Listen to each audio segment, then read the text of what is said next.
মধ্যপ্রাচ্যের পরিস্থিতি আবারও এক সংকটজনক মোড়ে দাঁড়িয়ে।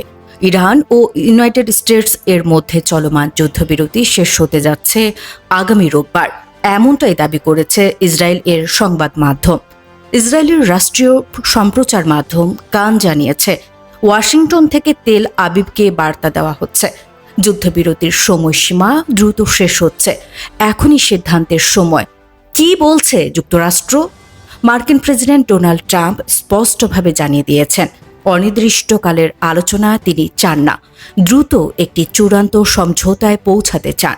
সময়সীমা নির্ধারণ করে চাপ বাড়াচ্ছেন, অর্থাৎ ডিল অর ডেডলাইন কৌশল। ইসরায়েলি দৃষ্টিভঙ্গি। ইসরায়েলি সূত্রগুলো বলছে, চলতি সপ্তাহে বড় অগ্রগতির সম্ভাবনা কম। যুক্তরাষ্ট্রের পদক্ষেপ অনেকটাই বিভ্রান্তিকর। বাস্তব পরিস্থিতি ও রাজনৈতিক বার্তার মধ্যে ফারাক রয়েছে। এতে বোঝা যাচ্ছে মিত্রদের মধ্যেও পুরোপুরি সমন্বয় নেই। কেন এই খবর গুরুত্বপূর্ণ? এই যুদ্ধবিরতি এখন একটি ক্রিটিক্যাল উইন্ডো। যদি সময় মতো চুক্তি না হয়, আবারও শুরু হতে পারে সংঘর্ষ, আঞ্চলিক যুদ্ধের ঝুঁকি বাড়বে। বর্তমান পরিস্থিতি আরও জটিল, কারণ হরমুজ প্রণালী নিয়ে টানাপোড়েন, তেলের বাজার অস্থির, কূটনৈতিক আলোচনা স্থবির, এসব মিলিয়ে যুদ্ধবিরতির ভবিষ্যৎ অনিশ্চিত। বিশ্লেষণ: ডেডলাইন ডিপ্লোম্যাসি। ডোনাল্ড ট্রাম্প একটি নির্দিষ্ট সময়সীমা দিয়ে আলোচনায় গতি আনতে চাইছেন, কিন্তু এই কৌশল ঝুঁকিপূর্ণ। সময় শেষ মানেই চাপ বাড়া, নেগোসিয়েশন গ্যাপ। যুক্তরাষ্ট্র দ্রুত সমঝোতা চায়, কিন্তু ইরান সময় নিতে চায়। এই ফাঁকি সবচেয়ে বড় সমস্যা ইসরায়েল ফ্যাক্টর। ইসরায়েল নিজেও নিরাপত্তা নিয়ে উদ্বিগ্ন।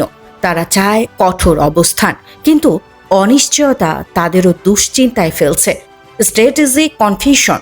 ইসরায়েলি সূত্র বিভ্রান্তিকর বলছে, কারণ যুক্তরাষ্ট্র একদিকে আলোচনা করছে, অন্যদিকে চাপ বাড়াচ্ছে। High risk of escalation.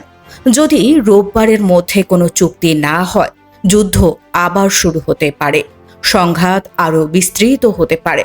সামনে কি হতে পারে? শেষ মুহূর্তে চুক্তি যুদ্ধবিরতি স্থায়ী হবে, উত্তেজনা কমবে। আলোচনা ব্যর্থ হলে নতুন করে হামলা হতে পারে, বড় আকারের সংঘর্ষ হতে পারে। সময় বাড়ানো, আবারও যুদ্ধবিরতির মেয়াদ বাড়তে পারে। অনিশ্চয়তা চলতেই থাকবে। বর্তমান পরিস্থিতি এক কথায় কাউন্টডাউন টু ক্রাইসিস। রোববার শুধু একটি তারিখ নয়, এটি হতে পারে শান্তি বা যুদ্ধের মোড় ঘোরানোর দিন। এখন পুরো বিশ্বের নজর এই সময়সীমার মধ্যে কি সমঝোতা হবে, নাকি আবারও জ্বলে উঠবে মধ্যপ্রাচ্যের যুদ্ধের আগুন। আরও আপডেট পেতে সাবস্ক্রাইব করুন পালস নিউজ 360।